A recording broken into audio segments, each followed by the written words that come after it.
أعوذ بالله من الشيطان الرجيم قرآن پاک کا پارہ نمبر 8، سورت کا نام سورت الاعراف، آیت نمبر 8 اور 9۔ بسم اللہ الرحمن الرحیم۔ والوزن يومئذ الحق فمن ثقلت موازينه فأولئك هم المفلحون ومن خفت موازينه فأولئك الذين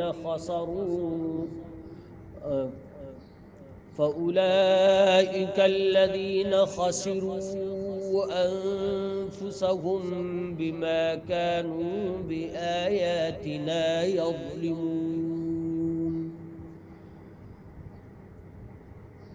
اور اس دن اعمال کا وزن ہونا اٹل حقیقت ہے، چنانچہ جن کی ترازو کے پلے بھاری ہوں گے وہی فلاح پانے والے ہوں گے، اور جن کی ترازو کے پلے ہلکے ہوں گے وہی لوگ ہیں جنہوں نے ہماری آیتوں کے ساتھ زیادتیاں کر کر کے خود اپنی جانوں کو گھاٹے میں ڈالا ہے۔ صدق اللہ العظیم۔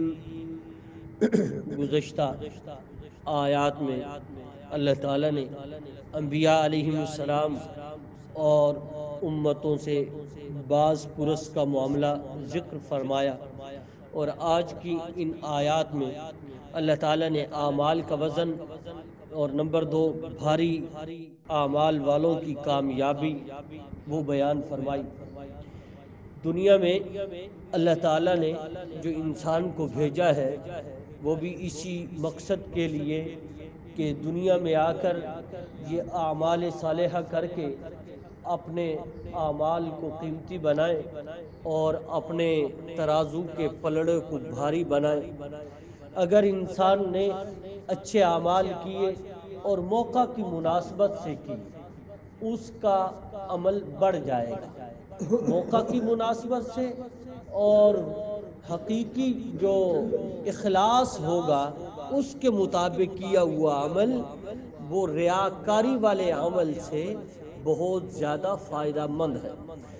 ریاکاری والا عمل اللہ کے ہاں قابل قبول نہیں، جس طرح دکھاوے کی نماز، دکھاوے کا روزہ اور دکھاوے کی سخاوت کو صحیح ابو داؤد شریف میں اس کو شرک کہا گیا کہ یہ جس نے بھی روزہ رکھا لوگوں کے دکھاوے کے لیے، نماز پڑھی لوگوں کے دکھاوے کے لیے اور سخاوت کی لوگوں کے دکھاوے کے لیے، اس نے شرک کیا۔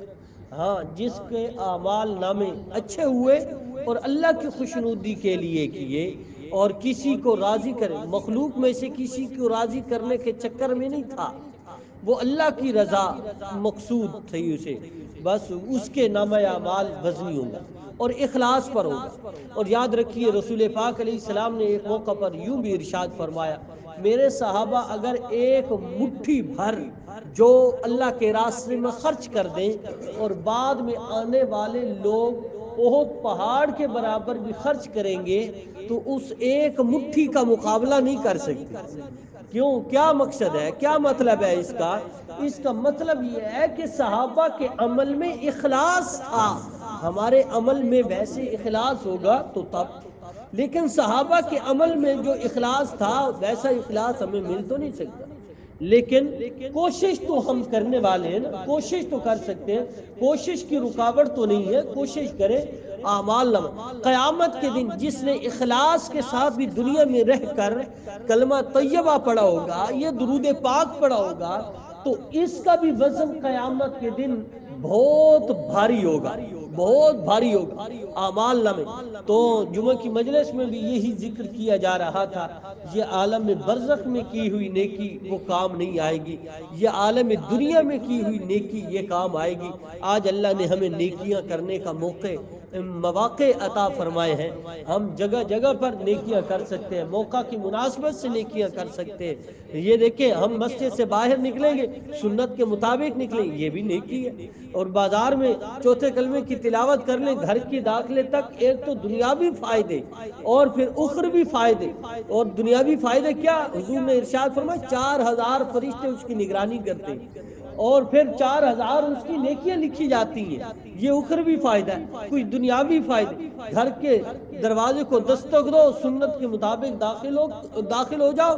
دنیاوی فائدہ یہ ہے کہ تمہارے بکھرے ہوئے معاملات کو اللہ تعالیٰ سمیٹ دے گا، اور گھر میں داخل ہو گئے اللہ تعالیٰ اس کی وجہ سے یہ پیغمبر کی سنت کے مطابق داخل ہو رہے ہو، پھر اس کے مطابق تمہیں اجر اور نیکی ملے گی۔ تو یہ اللہ تعالیٰ نے ہمیں دنیا میں بھیجا اس مقصد کے لیے ہم اپنے اعمال نامے کو وزنی کریں۔ تو اس لیے ارشاد فرمایا والوزن یومئذ الحق، ہاں اس دن اعمال کا وزن ہونا اٹل حقیقت۔ یہ کوئی نہیں بھئی آج دنیا میں جس طرح سفارش لڑا لی تو اسی کا فیصلہ ہو گیا، نہیں، قیامت کے دن ایسا نہیں ہوگا۔ پھر فرمایا فَأُولَئِكَ هُمُ الْمُفْلِحُونَ فَمَنْ ثَقُلَتْ مَوَازِينُهُ، جس کے اعمال نامے بھاری ہوئے نا فَأُولَئِكَ هُمُ الْمُفْلِحُونَ، یہی کامیاب ہیں لوگ۔ وَمَنْ خَفَّتْ مَوَازِينُهُ، اور جس کے اعمال نامے ہلکے ہوئے، جن کی ترازو کے پلے ہلکے ہوئے، وہی لوگ الَّذِينَ خَسِرُوا أَنفُسَهُمْ بِمَا كَانُوا بِآيَاتِنَا يَظْلِمُونَ، وہی لوگ ہیں جنہوں نے ہماری آیتوں کے ساتھ زیادتیاں کر کر کے خود اپنی جانوں کو گھاٹے میں ڈالا۔ تو آج اللہ نے نیکیوں کا موقع عطا فرمایا، بالخصوص یہ سردی کا موسم، لمبی لمبی راتیں، ہم نیکیوں کے انبار جمع کر سکتے ہیں، نیکیاں نہیں، نیکیوں کے انبار جمع کر سکتے ہیں۔ اللہ مجھے بھی اور آپ کو بھی اس کی توفیق عطا فرمائے۔ دیکھیے آیات کا ترجمہ، والوزن یومئذ الحق، اور اس دن اعمال کا وزن ہونا اٹل حقیقت ہے۔ فمن ثقلت موازینہ فاولئک هم المفلحون، چنانچہ جن کی ترازو کے پلے بھاری ہوں گے وہی فلاح پانے والے ہوں گے۔ ومن خفت موازینہ فاولئک الذین خسروا انفسهم بما كانوا بآیاتنا یظلمون، اور جن کی ترازو کے پلے ہلکے ہوں گے وہی لوگ ہیں جنہوں نے ہماری آیتوں کے ساتھ زیادتیاں کر کر کے خود اپنی جانوں کو گھاٹے میں ڈالا ہے۔ اب دعا فرمائے اللہ کریم کی ذات مجھے اور آپ کو ان آیات پر پورا عمل کرنے کی توفیق عطا فرمائے۔